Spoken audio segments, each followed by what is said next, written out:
नहमदुहु व नुसल्ली व नुसल्लिमु अला रसूलिहिल करीम अम्मा बाद फ़अऊज़ु बिल्लाहि मिनश्शैतानिर रजीम बिस्मिल्लाहिर्रहमानिर्रहीम। एक रोज़ होगा जाना सरकार की गली में, एक रोज़ होगा जाना सरकार की गली में, होगा कभी ठिकाना सरकार की गली में। दिल में नबी की यादें लब पे नबी की नातें, दिल में नबी की यादें लब पे नबी की नातें, जाना तो ऐसे जाना सरकार की गली में।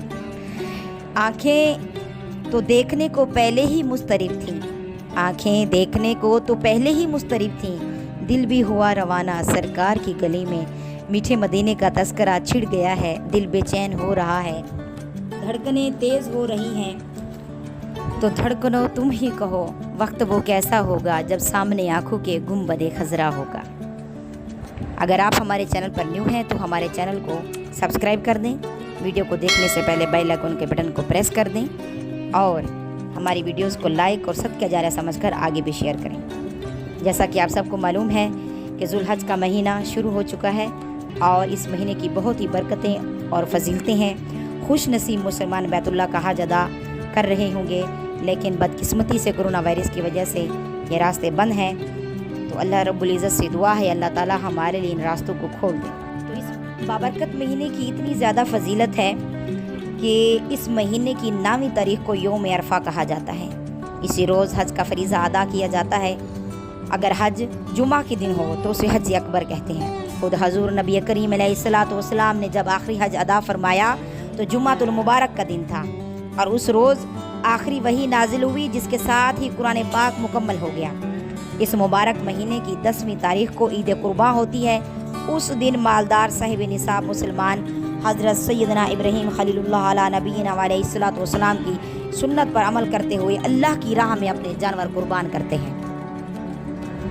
साल भर में 4 महीने ज़्यादा बरकत वाले महीने हैं। इन 4 महीनों में से एक महीना ज़िलहज भी है। यूँ तो ये सारा ही महीना बरकत वाला है, मगर बिलखसूस इसका पहला अशरा यानी कि इसका जो पहला अशरा है, पहले 10 दिन बड़ी अहमियत रखते हैं। इनमें कसरत के साथ नवाफिल, तिलावत कुरान और तस्बीह व तहलील करके अजर व सवाब ज़ख़ीरा कर लेना चाहिए।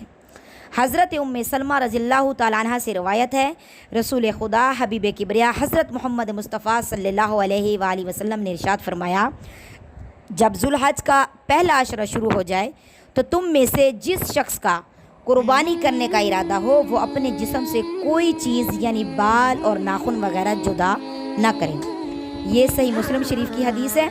एक और रिवायत में आता है कि जिसका खुलासा ये है कि जिस शख्स को कुर्बानी करने की तौफीक ना हो वो माहे ज़ुल्हज के पहले 10 दिन तक ना बाल कटवाए, ना नाखून तुरशवाए, ना मोए ज़ेर नाफ बाल साफ़ करे, बल्कि 10वीं तारीख यानी ईद वाले दिन ये सारे काम करे तो उसे भी कुर्बानी का सवाब मिलेगा। हज़रत सैयदना अबू हुरैरा रज़ियल्लाहु ताला अन्हु से रवायत है कि आका रहमत मालिक कौसर और जन्नत हबीब रब्बुल इज़्ज़त सल्लल्लाहु अलैहि वसल्लम ने इरशाद फरमाया, माह ज़ुल्हज के पहले 10 दिनों में जो इबादत की जाए उससे ज़्यादा कोई इबादत अल्लाह ताला को पसंद नहीं। इन 10 दिनों में एक दिन का रोज़ा पूरे साल के रोज़ों के बराबर है और इसकी पहली 10 रातों में से किसी एक रात की इबादत सारे साल की रातों की इबादत के बराबर है। हज़रत सुफियान सौरी रहमतुल्लाह अलैह फरमाते हैं कि मैं अशरा ज़ुल्हज की रातों में से एक रात बसरा के कब्रिस्तान में था। मैंने एक कब्र से नूर की शुआएं निकलती देखी। ये देखकर मैं बड़ा हैरान हुआ। इतने में आवाज़ आई, आए अबू सुफियान, अगर तूने भी 9 दिन ज़ुल्हज के रोज़े रखे तो तेरी कब्र से भी नूर निकलेगा। सुभान अल्लाह, कितनी ही खूबसूरत ये बात है कि हमें इस महीने में रोज़े भी रखने चाहिए, अल्लाह की इबादत करनी चाहिए, तस्बीह और तहलील ज़्यादा कर देना चाहिए। उम्मुल मोमिनीन सैयदा आयशा सदीक़ा रज़ियल्लाहु ताला अन्हा फरमाती हैं कि अहदे रिसालत में एक शख्स जो समा कहते हैं मौसीकी का शौक़ रखने वाला, तो ज़ुल्हज का चाँद नज़र आते ही रोज़े रखना शुरू कर देता। सरकार दो आलम नूर मुजस्सम सल्लल्लाहु अलैहि वसल्लम ने उस शख्स को बुलाकर दरियाफ़्त फरमाया, तो इन दिनों के रोज़े किस वजह से रखता है? उसने अर्ज़ की, हजूर ये हज के अय्याम हैं। मुझे ये बात पसंद आई कि अल्लाह ताला मुझे हाजियों की दुआओं में शरीक फ़रमाए। इमामुल अंबिया حضرت محمد مصطفیٰ صلی اللہ علیہ وآلہ وسلم نے ارشاد فرمایا، تجھے ہر دن کے روزے کے بدلے 100 مسلمان غلام آزاد کرنے، 100 اونٹ صدقہ کرنے، 100 گھوڑے اللہ کی راہ میں دینے کا ثواب ملے گا، اور 8ویں تاریخ کے روزے کے بدلے 1000 غلام آزاد کرنے، 1000 اونٹ صدقہ کرنے، 1000 گھوڑے راہ خدا میں دینے کا ثواب ملے گا، اور 9ویں تاریخ کے روزے کے بدلے 2000 غلام آزاد کرنے، 2000 اونٹ صدقہ کرنے، 2000 گھوڑے اللہ کی راہ میں دینے کا ثواب ملے گا۔ 1 سال آئندہ اور 1 سال گزشتہ کے دونوں کا ثواب بھی ملے گا۔ یوں تو ذی الحج کے پہلے عشرے کا ہر دن ہی بابرکت ہے، مگر 10ویں تاریخ جس روز مسلمان قربانیاں کرتے ہیں اس کی بات ہی نرالی ہے۔ یہ دن سب سے زیادہ معظم ہے۔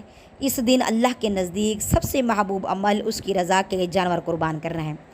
حضور پرنور صلی اللہ علیہ وآلہ وسلم نے ارشاد فرمایا، 10ویں ذی الحج کے دن ابن آدم کا کوئی عمل بھی قربانی کرنے سے زیادہ پیارا نہیں، اور وہ جانور بروز قیامت اپنے سینگوں، بالوں اور کھرو کے ساتھ آئے گا، اور خون زمین پر گرنے سے پہلے قربانی اللہ کے حضور قبول ہو جاتی ہے، پس تم خوشی خوشی قربانی کیا کرو۔ حضرت امام حسن بن علی رضی اللہ تعالیٰ عنہ سے مروی ہے کہ رسول اللہ صلی اللہ علیہ وآلہ وسلم نے ارشاد فرمایا، جس نے خوش دلی سے ثواب کی نیت سے قربانی کی وہ جہنم کی آگ سے رکاوٹ بن جائے گی۔ حضرت ابن عباس رضی اللہ تعالیٰ عنہما سے روایت ہے کہ سرکار مدینہ سرور قلب سینہ صلی اللہ علیہ وآلہ وسلم نے فرمایا، جو روپیہ عید قرباں کے دن قربانی کرنے میں خرچ کیا گیا ہو اس سے زیادہ پیارا کوئی روپیہ نہیں ہے۔ معلوم ہوا شریعت کے احکام میں عقل کو دخل نہیں، اور جو جانور قربان کرنے کی بجائے اتنی رقم اللہ کی راہ پر دے دیتے ہیں تو ایسا ہرگز نہیں ہے، کیونکہ جو قربانی کا ثواب ہے وہ قربانی کا ثواب ہے۔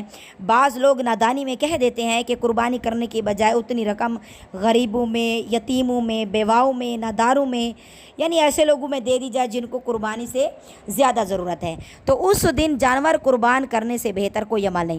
ہاں، مفلسوں، ناداروں، غریبوں، یتیموں، بیواؤں کی مدد کرنا بہت بڑی نیکی ہے، ہو سکے تو یہ بھی کیجیے۔ دین اسلام نے غریبوں، یتیموں، بیواؤں کی امداد کے لیے اپنے پیروکاروں کو زکوٰۃ ادا کرنے کی ترغیب دلائی ہے کہ زکوٰۃ کے علاوہ بھی صدقہ خیرات کر کے دکھی انسانیت کی مدد کی جا سکتی ہے، مگر قربانی کے دن قربانی ہی اللہ کو پسند ہے، یہاں اپنی مرضی نہیں چلتی۔ جس کام کا حکم ہو وہی کرنا لازم اور وہی کار ثواب ہے، اس کی مخالفت کرنے والا عذاب کا مستحق ہے، کیونکہ جو صاحب نصاب ہونے کے باوجود قربانی نہ کرے، رسول کریم صلی اللہ علیہ وآلہ وسلم نے اس سے ناراضگی کا اظہار فرمایا ہے، جیسا کہ حدیث شریف میں آتا ہے۔ حضرت سیدنا ابو ہریرہ رضی اللہ تعالیٰ عنہ فرماتے ہیں، حضور پرنور صلی اللہ علیہ وآلہ وسلم کا ارشاد گرامی ہے، جس کے پاس مال و دولت کی وسعت ہو وہ پھر بھی قربانی نہ کرے، وہ ہماری عیدگاہ کے قریب بھی نہ آئے، یعنی اسے عید منانے کا بھی کوئی حق نہیں ہے۔ تو ہمیں چاہیے کہ ہم لوگ آج کے دور میں الحمدللہ اللہ پاک نے اتنی توفیق دی ہے، اپنی قربانی میں جانور میں آپ حصہ ڈالیں، ہر طرح سے یہ شارٹ کٹ راستہ بتا دیا گیا ہے۔ دیکھیں کہ قربانی کریں، ہمارے پاس اللہ نے ہر نعمت اللہ پاک نے ہمیں دی ہے، ہمیں قربانی لازمی کرنی چاہیے۔ اگر ہماری وسعت نہیں ہے، توفیق نہیں ہے، پیسے نہیں ہیں تو لیکن اگر آپ نیت کر لیں پہلے 10 دن میں کہ یا اللہ میں نے قربانی کرنی ہے لیکن میرے پاس اتنی توفیق نہیں ہے کہ میں قربانی کروں، تو آپ اگر ارادہ کر لیتے ہیں جو ہمیں حکم دیا گیا ہے کہ جو قربانی کرنے کا ارادہ رکھتا ہو وہ بال نہ کٹوائے، وہ جسم کے کسی کھال کو نہ چھیڑے، یعنی ایسا کوئی عمل نہ کرے، تو اس کو بھی قربانی کرنے کے برابر ثواب ملے گا۔ اللہ سے دعا ہے اللہ تعالی ہم سب کو قربانی کرنے کی اور اس مہینے کا ادب و احترام کرنے کی، اس مہینے کی عبادت اور تسبیحات کرنے کی توفیق عطا فرمائے۔ وآخر دعوانا الحمدللہ رب العالمین۔